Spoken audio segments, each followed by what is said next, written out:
বীরভূম লোকসভার রামপুরহাট বিধানসভা এলাকায় বৃহস্পতিবার সভা ছিল তৃণমূলের সর্বভারতীয় সাধারণ সম্পাদক অভিষেক বন্দ্যোপাধ্যায়ের। সেখানে বিদায়ী সাংসদ শতাব্দী রায়ের সঙ্গে লড়াই বিজেপি প্রার্থী দেবতনু ভট্টাচার্যের। আবহাওয়া খারাপ থাকার কারণে কলকাতা থেকে উঠতে পারেনি অভিষেকের হেলিকপ্টার। পরে ভার্চুয়াল মাধ্যমে বক্তৃতা করেন অভিষেক। সেখানে বারবার আক্রমণ করেন বিজেপিকে। তার ভাষণে উঠে আসে সন্দেশখালী কাণ্ডের প্রসঙ্গও। অভিষেক জানান, বাংলার মহিলাদের অপমান করতেই বিজেপি তাদের 2000 টাকা করে দিয়ে মিথ্যে অভিযোগ করিয়েছিল। বারবার বিজেপিকে বাংলা বিরোধী বলেও অভিযোগ করেন তিনি। অভিষেক জানান, শীতলকুচি কাণ্ডে যার নেতৃত্বে হয়েছিল তাকে বীরভূমে প্রার্থী করতে চেয়েছিল বিজেপি। এই প্রসঙ্গে নাম না করে তিনি দেবাশিস ধরকেই খোঁচা দিয়েছেন।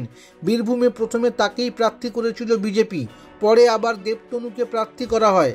তাকে ডামি প্রার্থী বলে খোঁচাও দিয়েছেন অভিষেক। এসএসসি মামলার সুপ্রিম কোর্টের অন্তর্বর্তী নির্দেশের প্রসঙ্গও উঠে এসেছে তার কথায়। তিনি জানান, বিজেপির ষড়যন্ত্রের বেলুনে আলপিন ফুটিয়েছে শীর্ষ আদালত।